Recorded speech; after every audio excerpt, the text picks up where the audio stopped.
2034년부터 2차 베이비 부머가 대량 이탈하면서 결정적인 충격이 오기 직전, 그야말로 마지막 준비 기간입니다.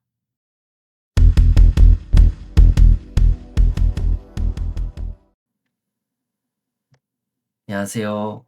오늘은 시설관리 산업의 인력 공급 충격 분석이라는 다소 무거운 주제로 이야기를 시작하겠습니다.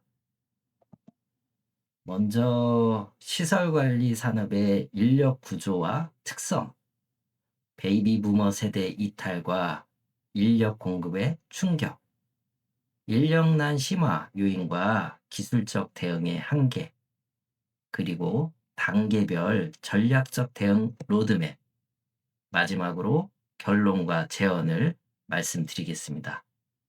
말씀드리기 전에 우리는 베이비 부머 세대의 인력 구조가 우리 산업에 어떤 영향을 줄지를 예측해 볼 수가 있겠습니다. 1차 베이비 부머는 1955년도에서 63년생을 일컬고 있는데 그 인구가 705만 명입니다. 전체 인구 대비 13%.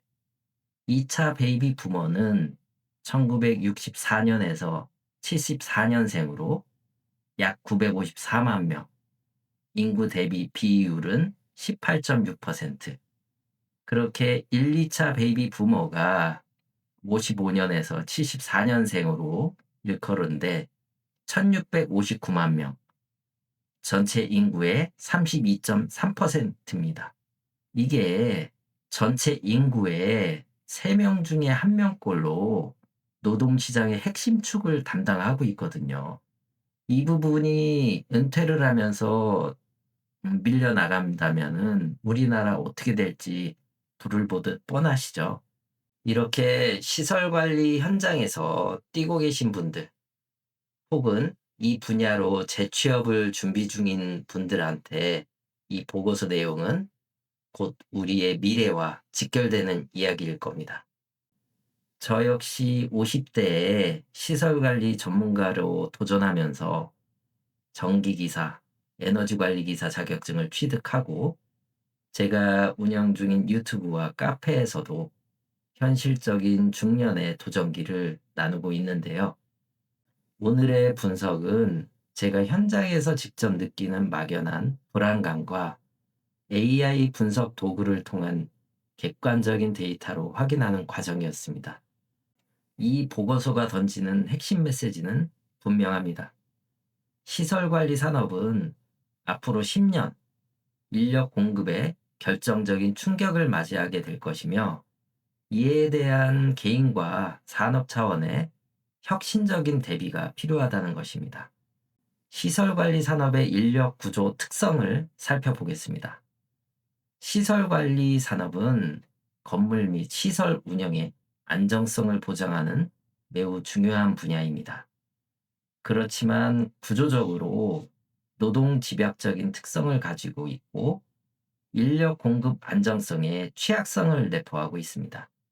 특히 인력 공급 풀 자체가 고령화될 경우에 인력 수급에 급격한 붕괴 위험이 존재합니다. 두 번째, 시설관리 인력 구조 및 고용 형태를 살펴보겠습니다.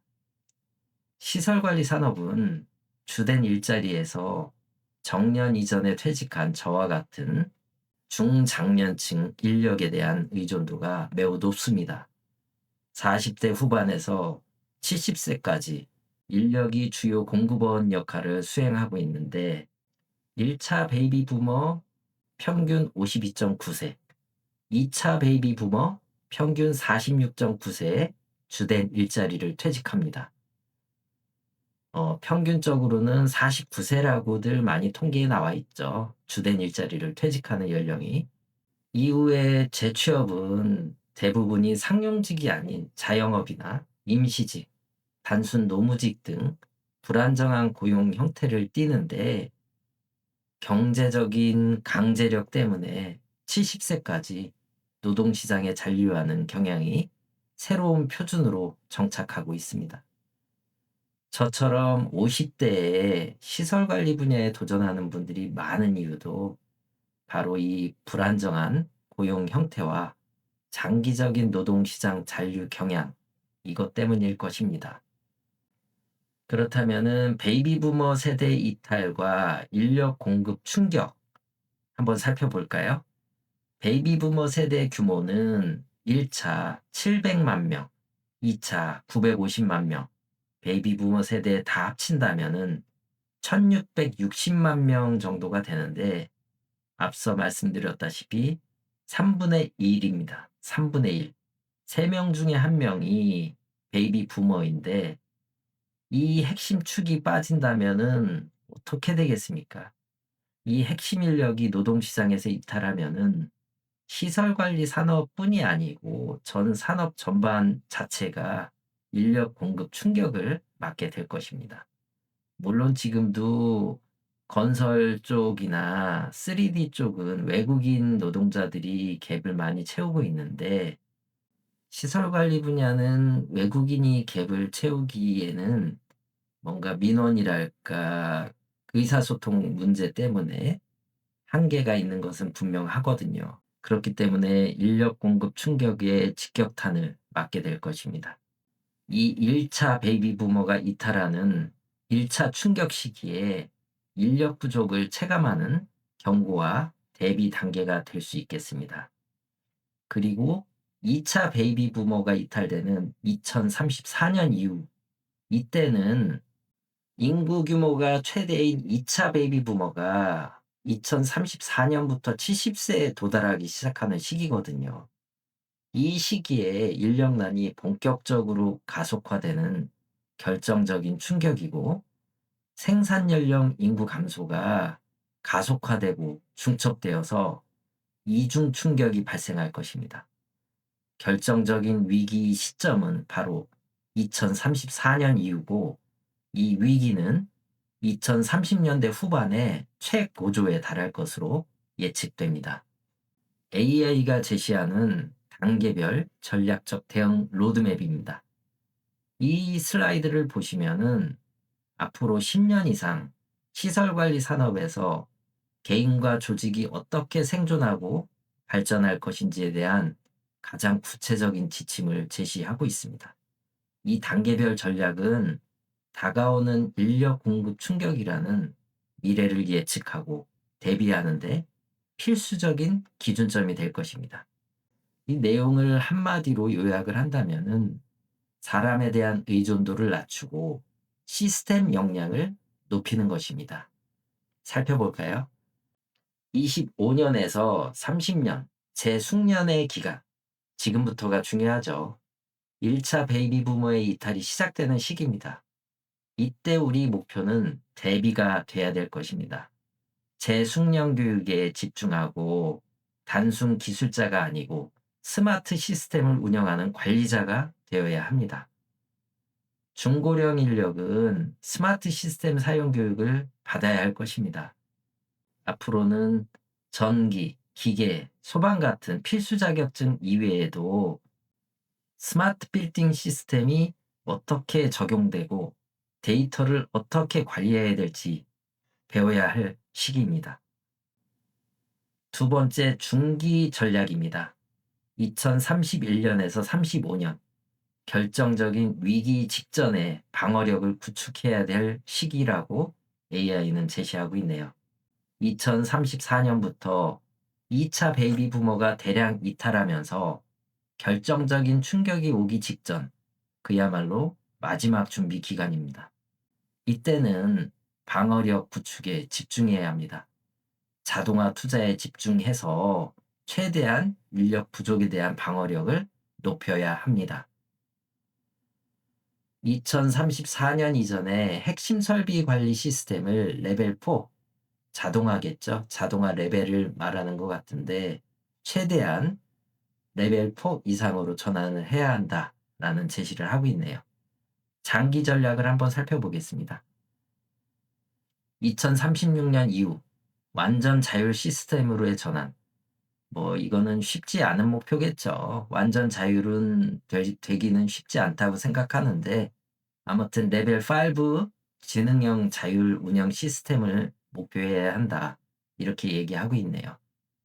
그래서 우리의 기회는 인력 공급 확대 방안과 기술 기반 혁신, 한편으로는 우리 중장년층에는 기회가 매우 많이 있습니다. 산업은 인력 공급을 확대하기 위한 방안을 추진하고 있고요. 시설 관리 특화 계속 고용 제도가 도입될 수도 있습니다. 70세까지 고용을 유연하게 보장하려는 움직임이 되겠죠. 그리고 고령층이 참여 가능한 시간제나 파트타임 모델이 제시될 가능성이 있습니다. 우리 전문성을 시간제로 활용하는 모델이 등장하는 거죠. 결론적으로 우리는 인력 의존도를 낮추고 시스템 운영 역량을 고도화하는 방향으로 빠르게 움직여야 합니다. 기술 도입 속도와 질이 곧 이 산업의 생존을 결정할 것입니다. 자격증 취득을 통해서 시설 관리 분야 진입하시려는 우리 여러분의 도전은 옳지만 이제는 다음 단계인 시스템 관리 역량을 확보해야 할 때입니다. 이 로드맵은 50대 도전기를 넘어서 70대 현역 전문가로 나아가기 위한 현실적인 계획이 되기를 바랍니다. 자, 우리는 시설 관리 산업이 2034년 이후에 결정적인 위기 시점에 대응해야 한다고 말씀드렸습니다. 개인은 기술 투자와 인력 구조의 질적인 전환에 발맞춰서 자격증 기반으로 한 스마트 역량과 무엇보다 중요한 건강을 확보해야 합니다. 산업은 인력 의존도를 감소시키고 시스템 운영 역량을 고도화하고 자동화 투자 집중을 통해서 인력 부족 방어력을 구축해야 하겠죠. 궁극적으로는 완전 자율 시스템 구축을 목표로 기술 개발을 추진할 것입니다. 시설 관리 산업의 지속 가능한 미래는 중장년 인력의 재취업 기회를 보장하고 사회적 노력과 개인의 꾸준한 자기 개발에 달려 있습니다. 저 아제이슨도 현장의 솔직한 목소리를 전달해서 이 변화에 동참하겠습니다. 이 분석 자료가 시설 관리 분야에서 미래를 준비하는 모든 분께 도움이 되시길 바랍니다. 궁금한 점이나 현장에 현실적인 얘기가 있다면 댓글이나 카페에 남겨주십시오. 감사합니다.